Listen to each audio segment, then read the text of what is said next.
वर्षों से मिली असफलताओं के कारण मेरा जीवन दिशाहीन हो गया है। जो भी लेता हूँ गलत ही हो जाता है। इससे आत्मविश्वास डगमगा सा गया, भय, दुख, अनिद्रा बढ़ गई है। देखो, जब तक हमारे पूर्व पाप नष्ट नहीं होंगे तो हम कोई भी सफलता का कार्य करेंगे तो हमें असफलता में गिरा देंगे।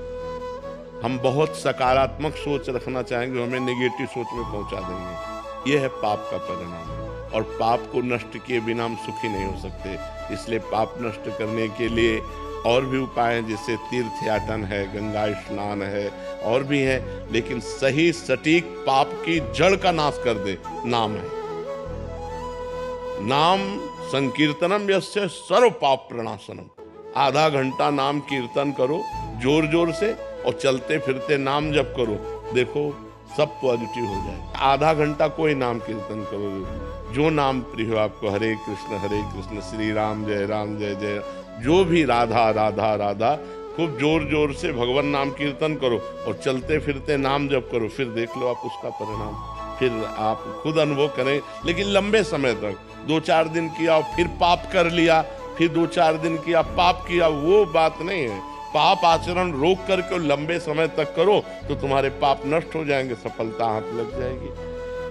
सबको सफलता क्यों नहीं प्राप्त होती, सबको सुख प्राप्त क्यों नहीं होता, लेकिन सब लोग सुख के लिए ही कार्य करते और दुख क्यों प्राप्त होता है? उसका कारण पाप है। हम पाप कर्म वर्तमान में भी करते हैं और जो भूत में पाप कर्म किए हैं वो परिणाम में आ रहे हैं। इसलिए हम असफल हो रहे हैं, दुखी हो रहे हैं, चिंतित हो रहे हैं। नाम जप करो, बहुत आनंद प्राप्त होगा, बहुत आनंद। हम कह रहे हैं लोक परलोक के सब सुख आपको प्राप्त हो जाएंगे। आप डट के नाम जप तो करो।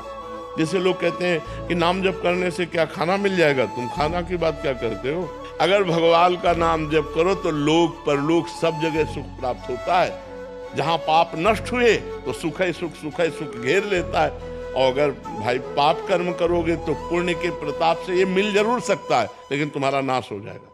अंत में तुम्हारा नाश हो जाएगा, अंत में तुम जीरो पे होगे, कुछ तुम्हारे पास नहीं होगा। अगर नाम जप कर रहे हो, आज दुखी हो, चिंता मत करो, कल सुखी हो जाओ। हमको भोजन तक नहीं मिले 8-8 दिन, जो आज हम आपको प्रमाण दे रहे हैं कि हम गाड़ी पे चल रहे हैं, तो कल हमको भोजन नहीं मिला। सर्दी में ओढ़ने के लिए कंबल नहीं था, बोरा ओढ़ते थे, टाट समझते हो ना, जिसमें गेहूं का आटा भरा जाता है, वो बोरा ओढ़कर सर्दी पार करते थे। और आज हम आपको क्या बताएं, जब आप समझ लो यही है तो क्या व्यवस्था नहीं होगी?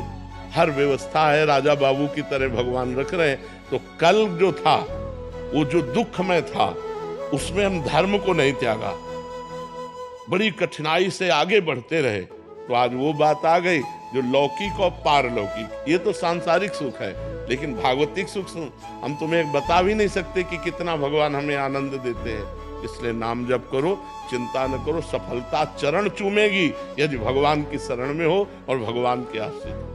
महाराज जी, निरंतर प्रयासों के बाद भी जब असफलता मिलती रहे तो स्वयं को मोटिवेट क्या प्रयास करते हो? लौकिक ही प्रयास तो करते हो ना, अपने पूर्व पाप के नष्ट करने का प्रयास तो नहीं करते कि आप कोई अनुष्ठान कर रहे हैं, आप भजन कर रहे हैं, आप परोपकार कर रहे हैं, आप तीर्थयाटन कर रहे हैं पवित्र भाव से। ये तो सब कुछ है नहीं। तो पूर्व में जो पाप कर्म किया है, अब जो आप सफलता के लिए प्रयास करते हैं वो आपको असफल कर देता है, गिरा देता है। तो आपका प्रयास कोई आध्यात्मिक है क्या? तो फिर बिना आध्यात्मिक प्रयास के आप कैसे विजय प्राप्त कर सकते हैं? जो हमने पूर्व में पाप किए हैं, गलतियां की हैं, वो हमको दुख देंगे ना। हम पढ़ लिख करके अच्छा बनना चाहते हो, हमको गिरा देंगे। हमारे पास सर्टिफिकेट लेकिन नौकरी नहीं मिलेगी, व्यापार में पैसा लगाते लेकिन सफलता नहीं मिलती है, तो वो हमको दुख देगा ना पाप कर्म। तो उस पाप कर्म को नष्ट करने के लिए हम क्या प्रयास करते हैं? विचार कीजिए। कोई प्रयास नहीं करते ना, तो उसके लिए प्रयास करो। हम कह रहे कुछ मत करो, राधा राधा राधा राधा राधा नाम जपना शुरू करो। काउंटर लो और गिनती से 50,000 रोज नाम जप करो। फिर हमें बताओ लंबे समय तक, ये नहीं कि अब 4 दिन बाद हमसे प्रश्न करो कि 50,000 नाम जप किया, हमारी नौकरी नहीं लग गई, हमारा काम नहीं बना। लंबे समय तक जप कीजिए, फिर देखिए सफलता मिलती है कि नहीं। कुछ जने बिना प्रयास के भी महाराज जी, क्या उनका पूर्व का प्रारंभ? पूर्व का पुण्य है कि उनका प्रयास कोई ज्यादा प्रशंसनीय नहीं है, पर वो सफलता प्रशंसनीय प्राप्त कर रहे हैं, ये पूर्व का पुण्य है। ऐसा भी देखा जाता कि वो बिना उसमें योग्यता भी नहीं है। बिल्कुल, हाँ, योग्यता भी नहीं, प्रयास भी नहीं, सफलता अधिक है, ये पूर्व का पुण्य उनका काम कर रहा है। योग्यता है, प्रयास भी है, लेकिन सफलता नहीं, ये पूर्व का पाप उसको गिरा रहा है। क्रम होता है, जब पुण्य लगेगा तो आप पाप कर्म करो तो भी उन्नति होती चली जाएगी, और जब पुण्य का संयोग आएगा, जैसे पाप का लगा संयोग, तो अब आप चाहे जितना पुण्य करो, आप चाहे जितना धर्म करो, वो आपको दुख ही देता चला जाएगा। और पुण्य का संयोग है तो आप पाप कर्म करो तो भी आपको सुख मिलता चला जाएगा। लेकिन जब ये पुण्य खत्म होगा और पूर्व का पाप और वर्तमान का पाप मिलेगा तो आपको कष्ट दे देगा।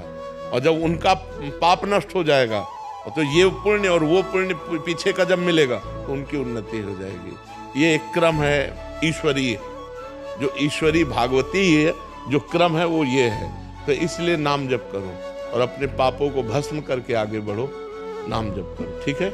प्रतिकूलताओं और हतोत्साहित जब हो जाता हूँ, ऐसी स्थिति आती है, तो ऐसे समय में अपने को खुद को कैसे फोकस रखूं और प्रोत्साहित रखूं कि मतलब आगे का मार्ग प्रशस्त हो। जब हम भगवान से चित्त जोड़ देते हैं तो इस प्रश्न का उत्तर अपने आप मिल जाता है, ऐसा बल मिल जाता है कि हम उनको सह सकते हैं। क्योंकि हम भगवान से जब चित्त जोड़े हैं ना तो हमारा मन आनंदित रहता है। अगर मन आनंदित है तो हम विपत्तियों को रौंदते हुए निकल जाएंगे। अगर हमारा मन आनंदित नहीं है तो फिर हम गिर जाएंगे। और मन आनंदित होगा जब भगवान से जुड़े। तो हम वही बात आपको सिखाना चाहते हैं कि भगवान से जुड़ो, गंदा आचरण मत करो, पाप मत करो, मांस मदिरा का सेवन मत करो, फिर देखो तुम्हारा चित्त कितना आनंदित रहता है। कोई व्यसन न हो और कोई पाप न हो और थोड़ा भी भजन होगा तो आपका हृदय आनंदित रहेगा। आप पक्का समझो, भगवदा आनंद से ही हम इन विपत्तियों से लड़ सकते हैं, नहीं तो ऐसी ऐसी विपत्तियां पूछो मत। ये माया इतनी विचित्र है, पूछो मत। भोजन की थाली सामने आई और ढनक गए, कवल नहीं खा पाए, आराम से टहलते जा रहे, पीछे से टक्कर लगा, मर गए। हमारा कब शरीर छूट जाए, हमारा कब क्या घटना हो जाए, इस संसार में कहा नहीं जा सकता। इसलिए मालिक से जुड़े रहो।